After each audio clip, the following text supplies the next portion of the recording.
Who is responsible for Taiwan's defense? Part 70. Self-determination for Taiwan.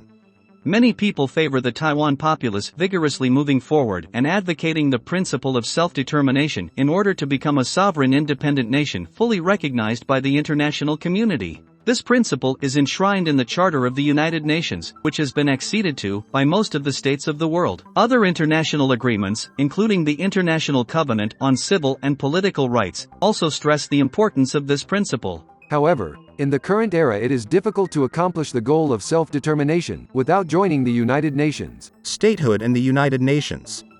Many observers claim that Taiwan has many of the attributes of statehood. In 1993, Taiwan did make an indirect attempt to join the UN, through a proposal put forward by its diplomatic ally, the Republic of Nauru. Nauru proposed a resolution in the UN General Assembly, to consider Taiwan's participation in the UN, under the name Taiwan. The proposal was eventually withdrawn due to lack of support. In 2007, an application to join the United Nations under the name of Taiwan was rejected. Taiwan media reported that this was the 15th time the island's membership application had been denied. Significance of UN membership. The admission of a political entity to membership in the United Nations is the most convincing approach on which to obtain internationally recognized statehood. This is because, in practice, Article 4 of the UN Charter stipulates that only states can be admitted to the UN. Membership in the UN is based on the concept of collective recognition. When an application by Taiwan to join the United Nations receives little support, or is rejected, most government officials of important world countries quickly come to the conclusion that Taiwan is not a state. Current impediments for Taiwan to join the United Nations. When beginning a discussion of the current impediments for Taiwan's participation in the United Nations, we should first start by confirming the official position of the government in Taiwan regarding Taiwan's legal status. According to information promulgated in official Taiwan government publications and on official Taiwan government websites, Taiwan is a sovereign and independent nation, and its name is Republic of China.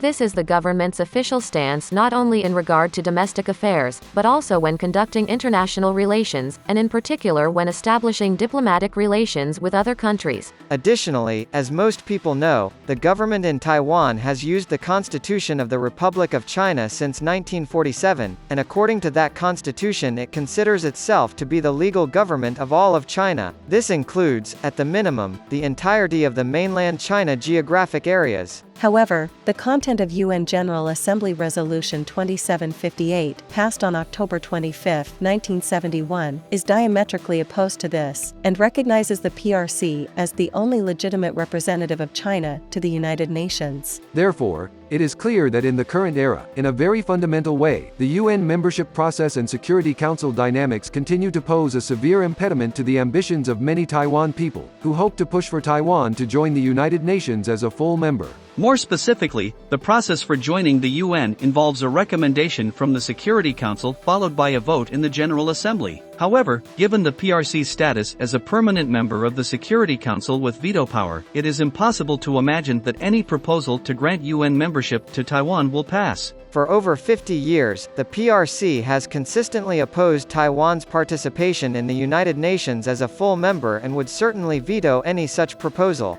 This would be true, regardless of whether or not Taiwan's application was able to get majority support in the UN's General Assembly.